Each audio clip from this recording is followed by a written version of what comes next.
Hello guys, welcome back to MME. Hope you guys are enjoying the videos and your study as well. हम लोगों ने 2 chapters अपने इस channel पे खत्म कर लिए हैं, statistics and linear equations in 2 variables. आज हम नया चैप्टर शुरू करने वाले हैं विच इज कोऑर्डिनेट ज्योमेट्री। देखिए, मैं आपको सिर्फ एक क्वेश्चन ऐसे करा रहा हूँ टॉपिक वाइज, तो बाकी क्वेश्चंस आपको प्रैक्टिस करने हैं, तभी जाकर के आपके कॉन्सेप्ट स्ट्रॉन्ग होंगे। क्योंकि एक क्वेश्चन से कभी भी कॉन्सेप्ट समझ नहीं आता है, समझ आ जाएगा बट वो आपको अगर लॉन्ग टर्म के लिए चाहिए तो आपको उस पर क्वेश्चन नंबर ऑफ क्वेश्चंस को प्रैक्टिस करना ही होगा। ठीक है, चलिए आज हम नया चैप्टर शुरू कर रहे हैं which is coordinate geometry. Coordinate geometry के बेसिक्स आपको बताऊंगी, कोऑर्डिनेट क्या होता है, कौन से कोऑर्डिनेट में पॉइंट्स लाई करते हैं, तो वो सब तो यहाँ पर नहीं यूज होने वाले हैं, बट आपको वो पता होना चाहिए। अगर आपको बेसिक्स नहीं पता होंगे तो फिर मतलब पॉइंट्स को लोकेट करने में थोड़ी बहुत प्रॉब्लम आ सकती है, अदरवाइज ऐसा कोई इशू नहीं है। चलिए हम सीधा चलते हैं। हमें कोऑर्डिनेट ज्योमेट्री में 3 चीजें पढ़नी है। First one is distance formula, second one is section formula and third one is area of triangle. ठीक है, तो हम पहले डिस्टेंस फॉर्मूला को पढ़ते हैं, उसमें कैसे कैसे क्वेश्चंस बन सकते हैं। पहले डिस्टेंस देखिए, हर एक फॉर्मूला इक्वली इंपॉर्टेंट है, आपको नहीं पता है कहाँ से कौन सा क्वेश्चन आ जाए, और बहुत ज्यादा ईजी है, बिल्कुल फॉर्मूला बेस्ड क्वेश्चन होंगे, नथिंग डिफिकल्ट। ठीक है, कुछ भी इसमें कुछ ऐसा नहीं होने वाला है जो आपको नहीं समझ आएगा। देखते हैं, सीधा चलते हैं फॉर्मूले डिस्टेंस फॉर्मूले पर कि उसमें आपको क्या क्या किस टाइप के क्वेश्चंस करने हैं। ठीक है, चलिए देखिए डिस्टेंस फॉर्मूला। सबसे पहले हमने क्या पढ़ना है, we are studying the distance formula. 3 ही फॉर्मूले हैं पूरे चैप्टर के अंदर, वही सब यूज होंगे। डिस्टेंस फॉर्मूला देखिए, डिस्टेंस फॉर्मूला कोऑर्डिनेट ज्योमेट्री के अंदर आप किसी भी पॉइंट को कैसे प्लॉट करते हैं, कोऑर्डिनेट की ऐसे प्लॉट करते हैं। ये हमारा एक्स एक्सिस हो गया, this is Y axis, this is X dash, sorry this is Y dash और नेगेटिव वाई। ठीक है, and this is X dash, this is the origin point. ठीक है, ये सब तो आपको पता ही होगा। हम किसी भी पॉइंट को कोऑर्डिनेट ज्योमेट्री में with the help of coordinates represent करते हैं। ठीक है, तो लेट्स हमने 2 पॉइंट्स ले लिए। Let this point is P whose coordinates are x1, y1। ठीक है, हमारे पास एक पॉइंट P है जिसके कोऑर्डिनेट हमें क्या गिवन है, x1 एंड y1। हमें दूसरा पॉइंट Q गिवन है जिसके कोऑर्डिनेट्स हमें x2, y2। जो Q पॉइंट है उसको हम रिप्रेजेंट कर रहे हैं x2, y2 से। ठीक है, सिंपल। अब आपको अगर इन दोनों के बीच का डिस्टेंस फाइंड करना है, means this distance, if you want to find the value of PQ, then formula for that is, आप यहाँ लिख सकते हो D, distance formula D is PQ, means we are representing PQ by D. So this is under root x2 minus x1 whole square plus y2 minus y1 whole square. ठीक है, this is very important formula और यहाँ से आपके काफी important questions पूछे जाते हैं। So learn this formula and note down this formula. ठीक है, what is the distance formula? Distance formula is under root x2 minus x1 square plus y2 minus y1 square, और x1 और y1 x2 y2 are the coordinates of points given in the question. ठीक है, ये normal सा एक formula है। ठीक है, आपको इसको लर्न करना है। और इस पे जो बेस क्वेश्चंस है वो हम अभी नेक्स्ट देखते हैं क्या करना है। कुछ नहीं है फॉर्मूले में, just you have to remember this formula. If you know this formula you can do any type of question based on this distance formula. ठीक है, चलिए चलते हैं सीधा क्वेश्चंस की तरफ, क्योंकि मैं अपनी हर वीडियो में ऑलमोस्ट आपको बताता हूँ कि मैथ्स जो समझ आता है वो क्वेश्चन से समझ आता है, फॉर्मूले से या मेथड से नहीं। ठीक है, तो चलिए इसमें हम टाइप वाइज क्वेश्चन पढ़ेंगे। इस डिस्टेंस फॉर्मूला पर बेस कितने टाइप के क्वेश्चन हमारे बेसिकली बन सकते हैं, तो हम एनसीईआरटी कवर करेंगे बट उसको टाइप वाइज फॉर्मेट में करेंगे। ठीक है, तो सबसे पहले तो इसमें टाइप 1 हम पढ़ने वाले हैं, that is basically the normal questions. Type 1 की अगर हम बात करते हैं, टाइप 1 हम इसमें पढ़ने वाले हैं, तो वो डायरेक्टली मींस आपको फॉर्मूला यूज करना होगा and you have to find out the value of distance. ठीक है, मींस आपको दोनों कोऑर्डिनेट्स गिवन होंगे और आपको फॉर्मूला यूज करके अपना डिस्टेंस फाइंड करना होगा। तो आप बोल सकते हो बेस्ड ऑन डायरेक्ट फॉर्मूला। ठीक है, क्या हम पढ़ने वाले हैं, आप सीधा फॉर्मूला यूज करोगे, डायरेक्ट फॉर्मूला अप्लाई करोगे और आपको अपना आंसर निकाल लेना है। ठीक है, तो चलते हैं सीधा क्वेश्चन की तरफ। हमने एक नॉर्मल सा क्वेश्चन लिख लिया है, you have to just find the distance. आपको 2 पॉइंट्स दिए गए हैं, ए एंड बी, दोनों के कोऑर्डिनेट्स मेंशन है आपको और आपको इसका डिस्टेंस फाइंड करना है। ठीक है, तो लेट ए का कोऑर्डिनेट्स हमें क्या गिवन है, 7, -4 एंड बीज कोऑर्डिनेट्स आर -5, -1। आप इसको x1 y1 मेंशन कर लीजिए और इसको आप x2 y2 मेंशन कर लीजिए। ठीक है, इस चीज का ध्यान रखना, आपका जो पॉइंट दिया हुआ है, अगर आप x1 इसको ले रहे हो तो आपको y1 भी यही लिखना है। ये नहीं है कि आपने x1 तो इसको लिख दिया और y1 इधर लिख दिया है, तो आपका क्वेश्चन गलत हो सकता है। तो x1 y1 आप किसी भी पॉइंट को बोल सकते हो। देखिए इसमें कोई हार्ड एंड फास्ट नहीं है, आप x1 y1 b के कोऑर्डिनेट्स को भी लिख सकते हो और a के भी लिख सकते हो। जिसको भी आप लिख रहे हो आपकी मर्जी है, आप कैसे भी लिखिए। बाकी जिसको आप x1 y1 मेंशन कर रहे हो, दूसरे को आपको x2 y2 मेंशन करना होगा। तो चलिए सीधा डिस्टेंस फॉर्मूला यूज कर लेते हैं। ab equals to what, ab will be x2 minus x1 whole square plus y2 minus y1 whole square. देखिए फॉर्मूला हर एक जगह क्वेश्चन में आपको लिखना होता है, क्योंकि फॉर्मूले के मार्क्स होते हैं। स्टेप वाइज मार्किंग में ये होता है कि आपको हर एक चीज के मार्क्स दिए होते हैं, तो you have to write down the formula. अगर आपको क्वेश्चन भी गलत हो जाता है तो एटलीस्ट फॉर्मूले का हाफ और 1 मार्क तो आपको मिल ही जाना है, depends on the weightage of question. ठीक है, चलिए वैल्यूज पुट करते हैं। What is the value of x2? x2's value is -5। ठीक है, आपको वैल्यूज पुट करते हुए थोड़ा ध्यान देना है, क्योंकि इसमें फॉर्मूले के अंदर भी माइनस है और कभी कभी वैल्यूज में भी माइनस होता है, तो आपको उस चीज को ध्यान में रख के वैल्यूज पुट करनी है। x2 की वैल्यू हमने -5 पुट कर ली, ये हमारा फॉर्मूले वाला माइनस आ गया इधर। ठीक है, now the value of x1 is 7, तो this will be -7 whole square. Okay, plus आप इधर देखिए आप y2 value is what, y2 value is 1, आप इधर 1 पुट कर लेंगे। वैल्यूज पुट करते हुए आपको ध्यान जरूर देना है, क्योंकि यहाँ इधर तो अगर वैल्यूज पुट करने में गड़बड़ हो जाती है या आप कोई साइन मिस कर देते हो तो आपका आंसर डेफिनेटली फिर रॉन्ग आने वाला है। नाउ सी, ये -1 की वैल्यू, सॉरी माइनस फॉर्मूले का माइनस हमने इधर लिख लिया और y1 की वैल्यू कितनी है हमारी, -4 है। ठीक है, क्लियर। अगर आप इसको अंदर में सिंप्लीफाई करते हो तो what you will get here, you will get -5 - 7 is -12 whole square plus 1। देखिए माइनस माइनस प्लस 4 हो जाएगा। ठीक है, तो आपको अंदर में क्या मिल जाएगा, 5 मिल जाएगा। ठीक है, तो ये माइनस माइनस प्लस 4 हो जाएगा, +4 + 1 इज +5 होल स्क्वायर। ठीक है, नेगेटिव नंबर का जो स्क्वायर होता है वो पॉजिटिव ही होता है, ये आपको पता ही होगा। 12 square is 144 and 5 square is 25। अगर आप इसको ऐड करोगे तो you will gate 169 and here you will get 13। और देखिए डिस्टेंस है, आपको मीटर सेंटीमीटर तो नहीं पता है तो आप नॉर्मल लिख देंगे यूनिट। ये लिखना जरूरी होता है बिकॉज डिस्टेंस को हम एक यूनिट से ही स्पेसिफाई करते हैं। ठीक है, ये तो नॉर्मल हमारा एक क्वेश्चन हो गया डायरेक्टली फॉर्मूला बेस्ड। ठीक है, यहाँ पे हमें कोऑर्डिनेट्स दिए गए थे दोनों पॉइंट्स के और हमने डिस्टेंस को फाइंड कर लिया है by using the distance formula. ठीक है, चलिए अब देखते हैं इसी मतलब सेम पैटर्न पे एक टाइप के और इंपॉर्टेंट क्वेश्चन पूछे जाते हैं। आपको क्या किया जाएगा, आपको 3 कोऑर्डिनेट्स दे दिए जाएंगे और पूछा जाएगा कि which type of triangle is this. Means वो प्रूव कराने के लिए भी दे सकता है और बाय नेम भी पूछ सकते हैं कि कौन सा ट्रायंगल होगा।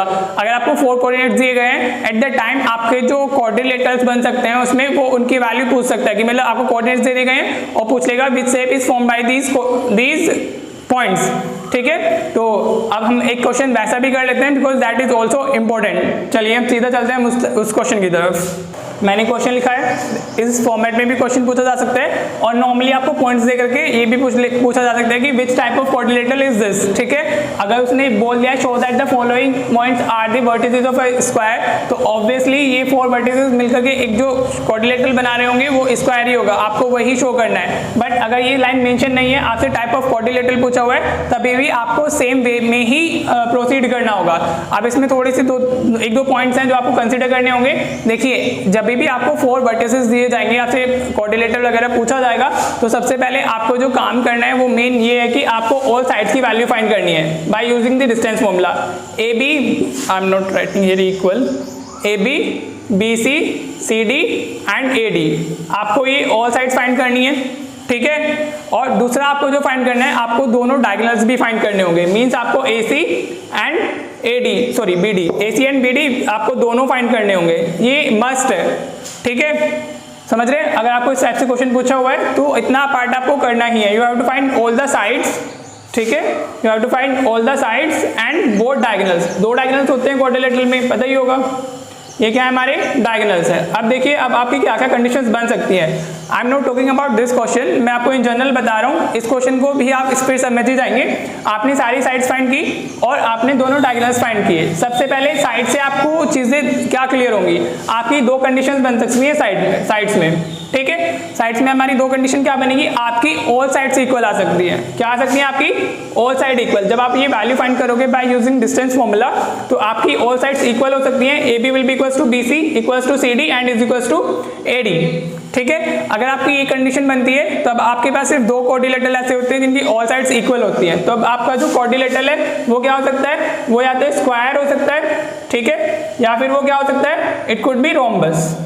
ठीक है, आपने ऑल साइड्स फाइंड की और ऑल साइड्स की जो वैल्यू है वो इक्वल आ गई, तो अब आपके पास में ऑप्शन क्या क्या है, या तो वो स्क्वायर हो सकता है या फिर वो रोम्बस हो सकता है। अब ये चीज कैसे क्लियर होगी, ये चीज क्लियर होगी कि वो मतलब वो स्क्वायर है, रोम्बस है, ये चीज क्लियर होगी आपकी बाय द डायगोनल्स। ठीक है, अगर आपके डायगोनल्स इक्वल आ जाते हैं, means A is equals to B D आ जाता है, ठीक है, तो वो क्या हो जाएगा, इट विल बी स्क्वायर, क्योंकि स्क्वायर के जो डायगोनल्स होते हैं वो इक्वल होते हैं। और अगर वो नॉट इक्वल आ जाते हैं, ठीक है, at that time it will B rhombus.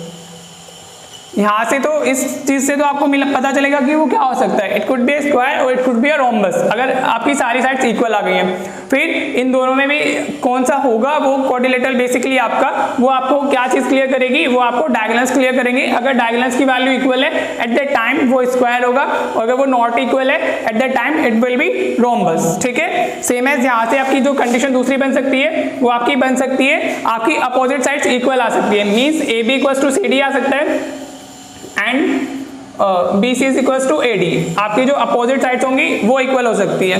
ठीक है, here all sides are equal and here opposite sides are equal. तो अपोजिट साइड्स में दो कंडीशंस आपकी क्या क्या होंगी, ये क्या क्या अपोजिट साइड्स किस किस इक्वल होती है, या तो पैरेललोग्राम की इक्वल होती है, तो वो या तो आपका पैरेललोग्राम हो सकता है, ठीक है, और दूसरा या फिर वो आपका क्या हो सकता है, इट कुड बी रेक्टेंगल। ठीक है, या तो वो क्या होगा, आपका पैरेललोग्राम होगा या फिर वो रेक्टेंगल होगा। ये काफी इंपॉर्टेंट पार्ट है। अभी जो आप पढ़ रहे हो, अभी हम मेन क्वेश्चन पे नहीं जा रहे हैं। अगर आपको ये चीज क्लियर हो गई तो अब आपको फिर क्वेश्चन समझने में ज्यादा इजी हो जाएगा। हमें पहले से पता है कि हमने ऑल साइड्स फाइंड कर ली और हमने अपने डायगोनल्स फाइंड कर लिए। कंडीशन ऑल साइड्स इक्वल आ जाती है, इट कुड बी स्क्वायर और इट कुड बी रोम्बस। फिर स्पेसिफाई मेन किससे होगा, डायगोनल से। अगर डायगोनल्स इक्वल तो स्क्वायर, डायगोनल्स नॉट इक्वल तो रोम्बस। सेम एज इधर आपकी अगर ये अपोजिट साइड्स इक्वल आती है तो it could be a parallelogram और it could be a rectangle. तो अगेन ये चीज किससे स्पेसिफाई होगी, डायगोनल से ही होगी। अगर आपके डायगोनल्स इक्वल तो इट इज अ रेक्टेंगल। ठीक है, अगर डायगोनल्स इक्वल होंगे तो ये रेक्टेंगल होगा और नॉट इक्वल होंगे तो ये क्या होगा, आपका पैरेललोग्राम होगा। This will B a parallelogram. Hope आपको ये क्लियर हो गया होगा।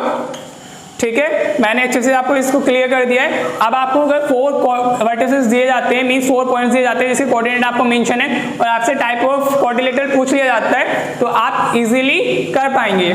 ठीक है, आपको समझ आ जाएगा। ये काम तो आपको करना ही है। चार आपको देखिएगा साइड्स अनइक्वल आ गई हैं सारी की सारी, तब तो वो कोई भी जनरल कोऑर्डिनेटर होगा, वो स्पेसिफिक नहीं होगा, मींस उसका कोई नाम नहीं होगा एट पर्टिकुलर। 4 पॉइंट से बन रहा है तो कोऑर्डिनेटर तो होगा ही होगा, बट वो क्या होगा, जनरल कोऑर्डिनेटर होगा, स्पेसिफिक नहीं होगा। स्पेसिफिसिटी के लिए उसको ये कंडीशंस को सेटिस्फाई करना होगा। अगर आपको ये क्लियर है तो let's move to the question. अभी हम अपना प्रूव कर लेते हैं। देखिए पार्ट ऐसा है, यहाँ से इस टाइप के क्वेश्चन पूछे जाते हैं और जो मैं क्वेश्चन ये आपको करा रहा हूँ, ये this is also asked in board, तो ये PYQ ही है आपका। तो अब इसको आपको यही करना है। सबसे पहले जो हमें वर्टिसेस दिए हुए हैं तो हम अपने डिस्टेंस को फाइंड करना शुरू करते हैं। लेट AB को अगर हम फाइंड करते हैं, जब आप AB को फाइंड कर रहे हो तो आप A को इसको x1 y1 बोल दीजिए और इसको x2 y2 बोल दीजिए। ठीक है, ये तो डिस्टेंस फॉर्मूले में आपने पहले वाली क्वेश्चन में समझ लिया कैसे फाइंड करना है। Just you have to put the values and get the answers now. Under root it will be x2 is 0। देखिए फॉर्मूला लिख लीजिएगा क्योंकि मार्क्स आपको चाहिए। अब मैं पहले ये क्वेश्चन करा चुका हूँ तो मैं फॉर्मूला इधर यूज नहीं कर रहा हूँ, मतलब फॉर्मूला नहीं लिख रहा हूँ, फॉर्मूला यूज कर रहा हूँ डायरेक्टली। तो 0 - 3 it will be 0 - 3 whole square plus 5 - 2 whole square. y2 is 5 and y1 is 2। तो यहाँ से अब मुझे जो मिल जाएगा it will be -3 whole square and plus 3 whole square. So यहाँ से ये हो जाएगा हमारा 9 + 9, तो ये √18, या इसको आप लिख सकते हो 3√2। ठीक है, इसको हम 3√2 कैसे लिखेंगे, √18 को आप क्या लिख सकते हो, आप लिख सकते हो 3 × 3 × 2। तो √18 can be written as in its prime form. तो 3 रूट से बाहर आ जाएगा, पेयर बना करके रूट के अंदर में 2 रह जाना है। ये चीज़ तो आपको पता होगी। Now see we have to find BC। हम BC साइड फाइंड कर रहे हैं, सेम प्रोसेस अप्लाई करना होगा। डिस्टेंस फॉर्म साइड से है हमारी और साइड्स भी डिस्टेंस ही होती है, तो again you have to use the distance formula. This is -3 -0, x2 is -3। अब आप c को इसको x1 y1 बोल दीजिए, इसको x2 y2 बोल दीजिए, तो -3 -0 होल स्क्वायर हो जाएगा इनमें, प्लस साथ में ये 2 - 5 होल स्क्वायर हो जाएगा, 2 - 5 whole square, y2 is 2 and y1 is 5 for BC. Now here what you will get, -3 -0 will be -3, -3 whole square plus 2 - 5 is -3 whole square। Negative number का जो स्क्वायर होता है अगेन पॉजिटिव ही होता है, सो दिस इज अगेन 9 + 9 is √18 और this is again 3√2। ठीक है, हमने BC फाइंड कर लिए, ऐसे ही आप CD और AD भी फाइंड कर लेंगे, वो भी सेम ही आएंगे, because we have to show these are the vertices of a square. So if you find the value of CD, again the values are, this is 0, x2 is 0, x1 is -3। ठीक है, देखिए मैं यहाँ पर negative numbers को bracket में डाल के लिखता हूँ और फिर मैं ब्रैकेट चेंज कर लेता हूँ, पहले मैं स्क्वायर ब्रैकेट यूज कर रहा हूँ, फिर मैं ओपन ब्रैकेट्स यूज कर रहा हूँ, तो आप भी ऐसे ही करेंगे सो दैट आपका साइन की गड़बड़ी ना हो। Plus this is -1 and -2, x2 is -1 -2 whole square, तो यहाँ से आपको मिल जाता है 0 - प्लस हो जाएगा, तो this will be 3 square and -3 square, तो again you will get what, 9 + 9, तो this is again √18, so this is again 3√2। Now you have to find AD के भी लिए आप कर सकते हैं, आपको सब तो बताइए कैसे, आपके पास कोऑर्डिनेट्स हैं एंड आपके पास डिस्टेंस फॉर्मूला है, you have to put the value and get the answer. So AD के केस में अगेन आपका ये हो जाएगा 0 - 3। देखिए x1 x2 आप किसी को भी ले सकते हो, ये होल स्क्वायर हो रहा है तो कोई फर्क नहीं पड़ने वाला है, तो इसमें ये नहीं है कि x1 स्पेसिफिक है x2 स्पेसिफिक है, तो ये -1 -2 हो जाएगा, -1 -2 होल स्क्वायर AD के केस में।